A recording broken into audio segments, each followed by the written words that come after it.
YFN Lucci and Young Thug turned Atlanta into a war zone during their deadly beef, and now both sides are facing decades in prison after getting hit with RICO charges. A lot has gone down since everyone got locked up, so today we're breaking down everything going on behind the scenes. Let's get right to it. Last year, YFN Lucci got booked on a murder charge after allegedly sliding into his ops hood and getting his own homie killed. The cops think he was just the driver, but they still hit him with charges for murder, assault, and gang activity. Then a few months later, he suffered another loss when he and his crew got hit with a massive RICO indictment.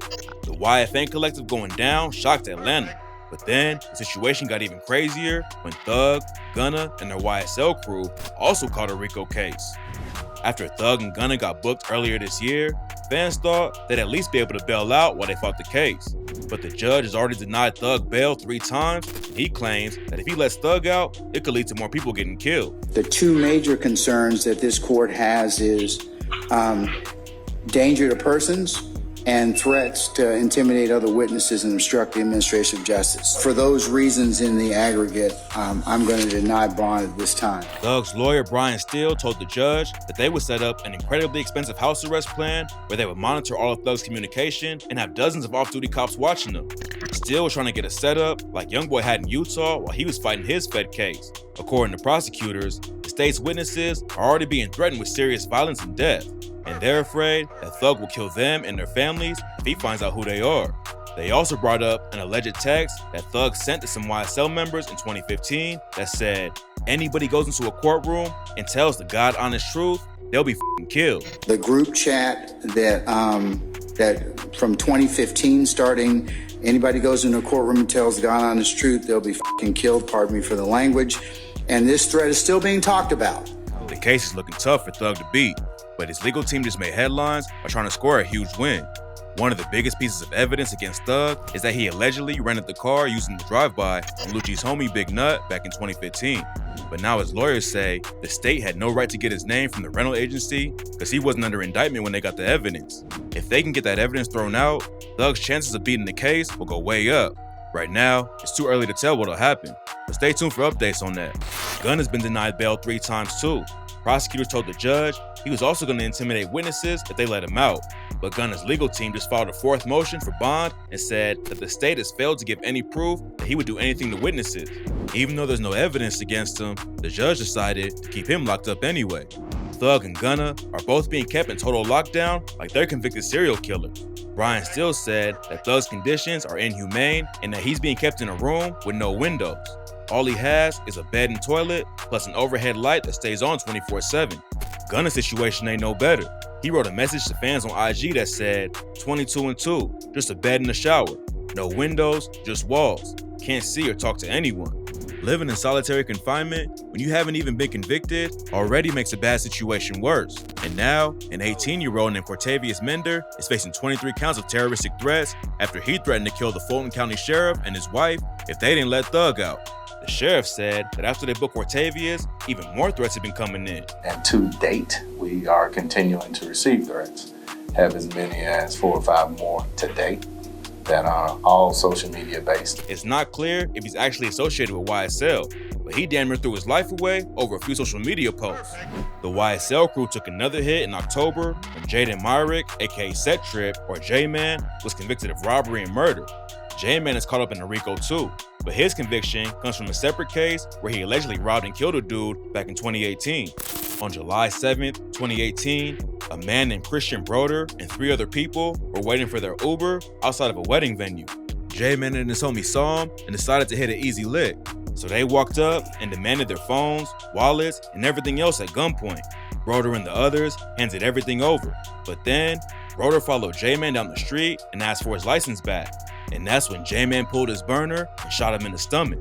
Broder was just a married man with kids attending a wedding, but he was tragically killed over nothing. According to J-Man, he was recruited by gang members when he was just 9 years old. He got arrested for robbery at 14 and was sentenced to 15 years. But the judge let him out because they thought sending him to prison would lead him down the wrong path as a career criminal. But just a few months after the judge decided to give J-Man another chance, Christian Broder was dead. Now, J-Man is serving life without parole, plus 3 consecutive life sentences and another 5 years. And that's not even counting what he'll get if he's convicted in the RICO case. Plus, there's a good chance that any evidence the prosecutors used against him in the murder trial could be brought into the RICO case too. J-Man told the court that he don't just rep YSL, but he's also affiliated with 9 Trey and Lil Baby's 4PF crew. Rumors have already been flying that 4PF could be the next crew that gets hit with a RICO, and J-Man's testimony could end up sending a lot of dudes to prison. Even if nobody else with YSL or 4PF was involved with the murder, the prosecutors can try and prove that J-Man killed Broder in furtherance of the gangs and use that to bring everyone down. On top of that, J-Man is also allegedly one of the dudes who stabbed YFN Lucci in jail. Back in February, Lucci claimed there was a bag on his head and that someone shanked him. J-Man was allegedly involved, and 2 other YSL affiliates named Big Briss and Antonio Sumlin allegedly asked Thug for permission to kill Lucci in jail. Lucci originally got out on bond back in 2021, but he violated it and got locked up again. His lawyer tried to get him out after he got stabbed, but right now, Lucci's still sitting behind bars. And to make it even worse, his girlfriend Reginae Carter just broke up with him.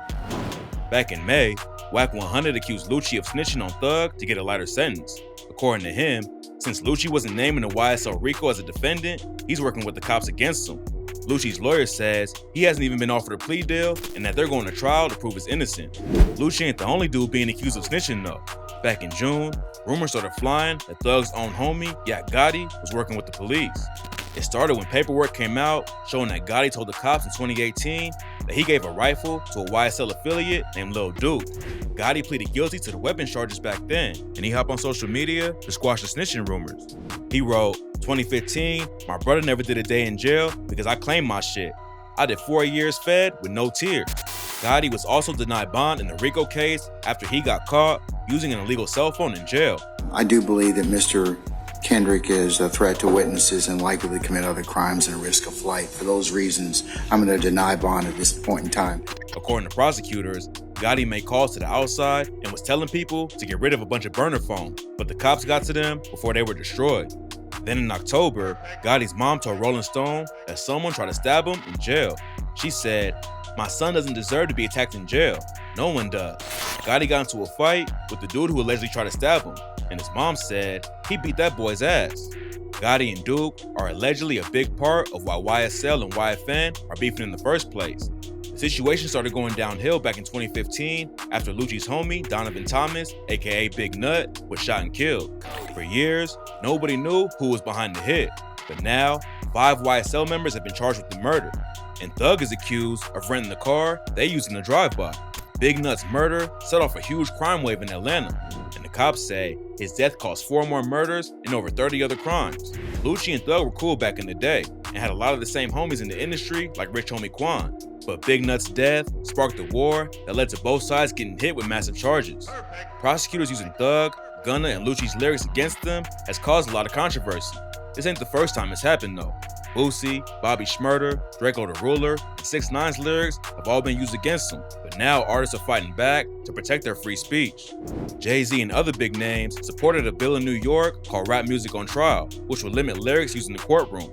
But the Fulton County DA obviously don't care about what's going on in New York. She said, "I think if you decide to admit your crimes over a beat, I'm gonna use it." Prosecutors have listed a lot of Thug's lyrics in the case, and in June, they brought up his track Bad Boy with Juice WRLD and accused him of shooting at YFN Lucci's mom. Back in 2016, Lucci's mom's house got shot up twice in 1 week. The first time, Lucci was out of town and nobody got hit, but a week later, someone drove by and let off shots again. Lucci's mom and her friend both got hit in the leg but weren't seriously injured, and now Thug's getting tied to it through his lyrics. On Bad Boy, Thug said, "I shot at his mommy, now he no longer mention me. You say you want smoke, and I've been coming down the chimney. You gotta barbecue your I'm so fried and they crispy. I had on Margellas when I shot at the act like you want war, and they gonna smoke you like a blunt." If the prosecutors don't have any evidence against him besides the lyrics, there's probably no way they'll get a conviction for shooting Lucci's mom. But it's just one more thing that Thug and his team have to deal with.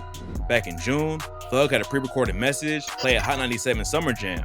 He asked fans to support the Protect Black Art petition, which asked federal and state lawmakers to limit the use of lyrics in court. Unfortunately, the YSL case is set to go to trial in January 2023, so it's unlikely they'll be able to get anything done about the lyrics before then. Thug, Lucci, and everyone else is facing serious time, and RICO charges are almost impossible to beat. But with cases like this, anything can happen. You never know when a piece of new evidence will break. So tap in for updates while the story develops.